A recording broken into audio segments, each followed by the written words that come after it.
Matsyendranath and Dattatreya have been held as the greatest yogis in the tradition. A pot, a jug of wine on one lap and a young woman on his other lap. He just looked. Dattatreya looked drunk.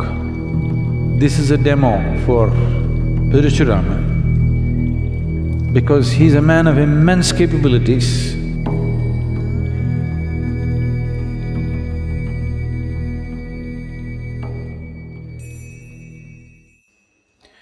In certain schools of yoga, they classify yogis into three categories. These are referred to as Mandha, Madhyama and Uttama. Mandha means he has tasted what it means to be conscious. He has tasted the source of creation, he has known the oneness,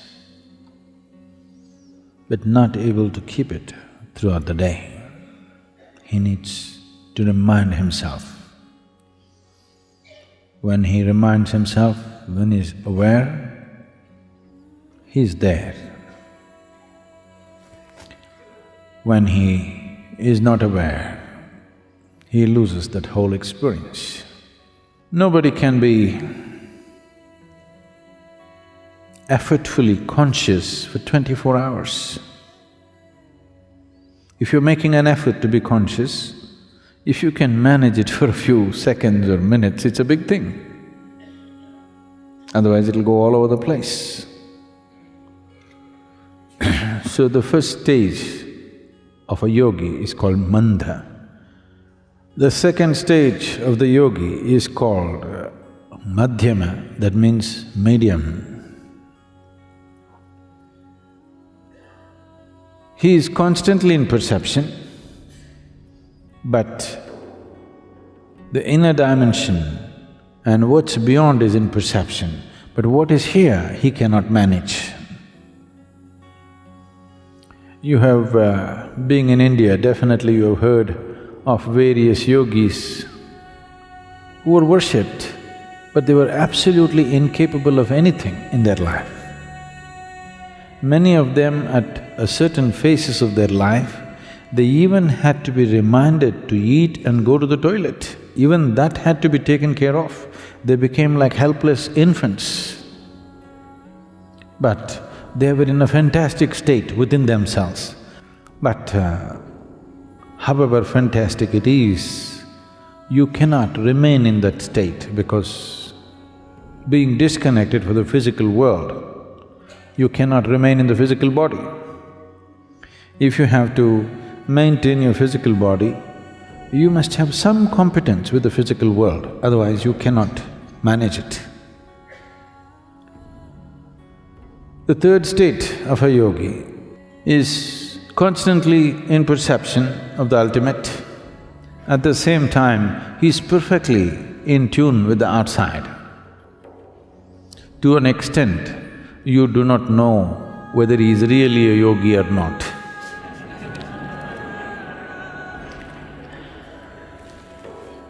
Dattatreya, you heard of Dattatreya? Dattatreya? Oh, that's some good news. Because Matsyendranath and Dattatreya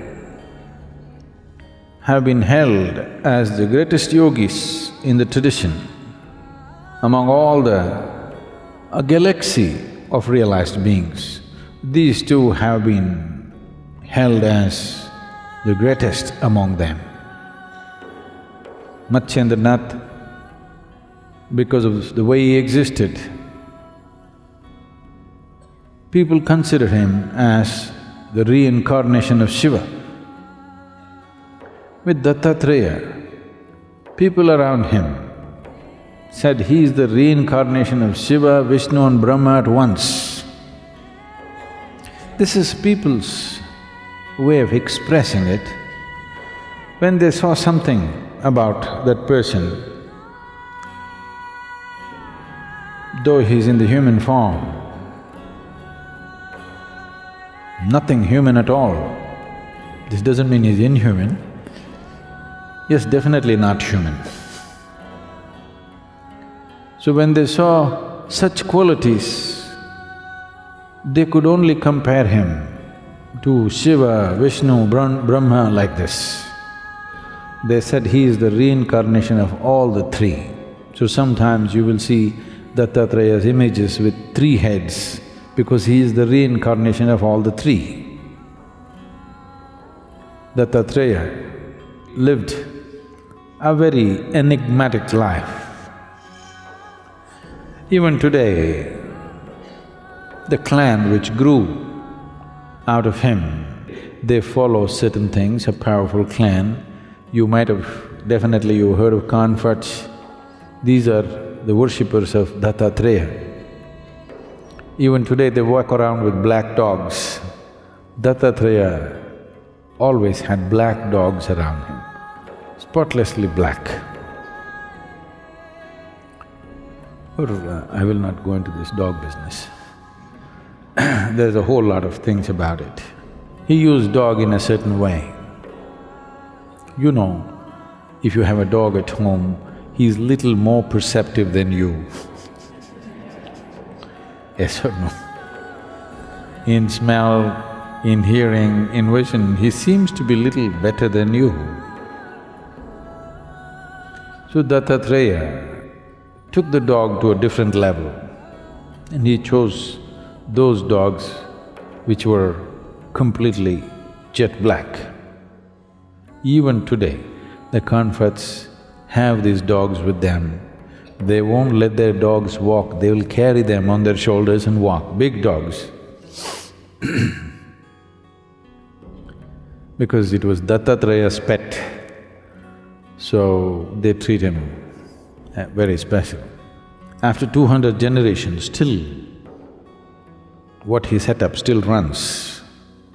Still it's one of the largest clans of spiritual seekers.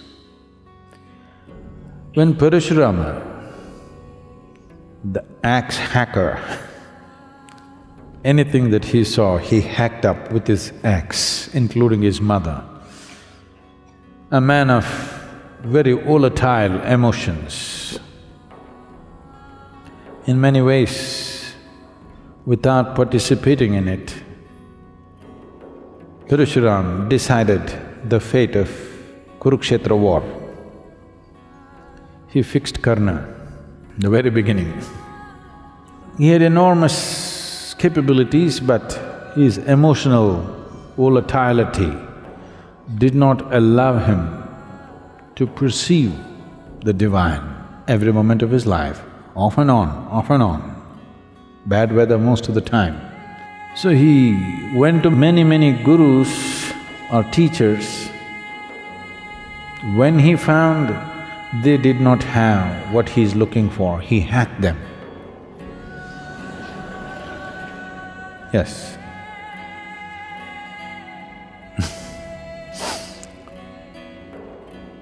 And then he came towards Dattatreya. People told him, Dattatreya is your answer.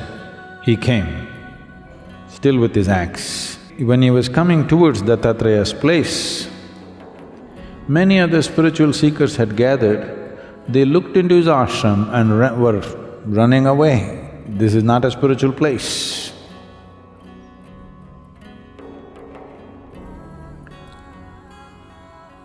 When Parashuram walked in to Dattatreya's abode, he looked.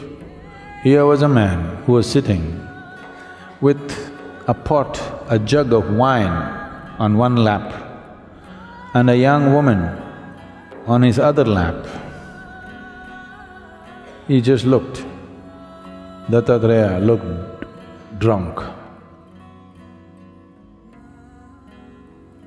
Parashuram looked at him, put his axe down for the last time and prostrated himself. Everybody else left. The moment he prostrated, the jug of wine and the woman disappeared, and Dattatreya was just sitting there with his dog at his feet. Parashuram found his salvation to Dattatreya. This is a demo for Parashuram because he's a man of immense capabilities, but this capability is finding expression in anger, finding expression in a state of emotional volatility that it always finds negative expression, tremendous power, finding negative expression.